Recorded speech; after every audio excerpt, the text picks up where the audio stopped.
Bonjour à tous, aujourd'hui on va voir ensemble la mise en route du Flux Bimo. A savoir, le Flux Bimo est un graveur laser CO2 de 30 watts conçu pour la gravure et la découpe de différents matériaux. Sa zone de travail est de 300 par 210 mm, soit à peu près la taille d'une feuille A4. Dans cette vidéo, je vais vous montrer les premières étapes pour installer la machine et la préparer avant sa première utilisation. On va voir les branchements, la ventilation, la connexion à l'ordinateur et le lancement d'un premier test. Avant de commencer, on vérifie que la machine est bien installée sur une surface qui est stable. Pour commencer, on va venir brancher le câble d'alimentation.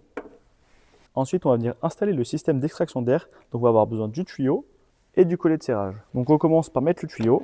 Ensuite, on va mettre le collier. Et maintenant, on va suivre les étapes de l'écran. Donc là, on va sélectionner la langue. Donc, on va mettre français. Ils nous préviennent qu'il y a un risque d'incendie si la machine est mal utilisée. Donc, on va venir accepter. Donc là, on a un test de démarrage. On va faire commencer.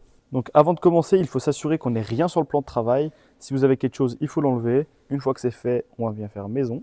Maintenant, on va faire le test de chemin optique car les miroirs ont pu bouger pendant le transport. Et donc, pour s'assurer que tout est OK, on va faire le test. Donc, on fait commencer. Donc, on va venir ouvrir la porte. Une fois que c'est fait, on fait ouvert. Donc, on va prendre le ruban adhésif fourni dans le kit. On va prendre un bout de celui-ci. Et on va venir le déposer sur la tête du graveur laser. Une fois que c'est fait, on fait coller. On va venir fermer le couvercle. Et on fait test de chemin optique. Donc là, on va vérifier que ça a bien fait une marque. Donc on ouvre le couvercle, on retire le ruban et on constate qu'il y a bien une marque.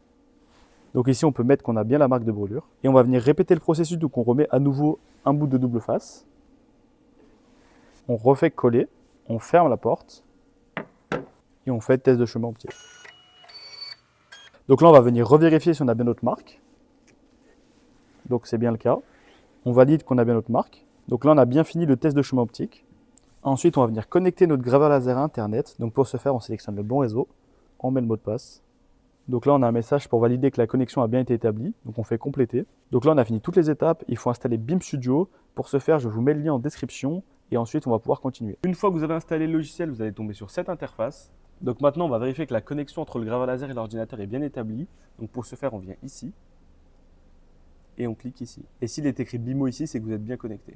Donc à savoir, si vous avez connecté le graveur laser au même Wi-Fi que l'ordinateur, vous pouvez le contrôler à distance. Sinon, vous avez la possibilité de contrôler le graveur laser avec un câble USB vers USB directement avec votre ordinateur. Donc maintenant, on va procéder au lancement d'un fichier test. Donc pour ce faire, on va dans Fichier, Exemple, Fichier d'exemple, Exemple de BIMO. Donc on a bien notre fichier qui est apparu. Ensuite, on va positionner notre matériau sur le plan de travail et on va faire le focus de la tête. On va positionner la planche en bois qui est fournie dans le kit. Ensuite, on va faire le focus pour que la tête soit bien calibrée. Donc pour ce faire, on vient la mettre au-dessus du matériau. On descend la petite languette. Et là, on desserre la bague. En desserrant la bague, ça va nous permettre d'ajuster la hauteur. Et donc, il faut que la petite languette, elle touche simplement la planche.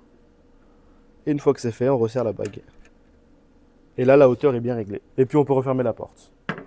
Ensuite, on va contrôler la caméra pour pouvoir positionner notre élément parfaitement sur le plan de travail.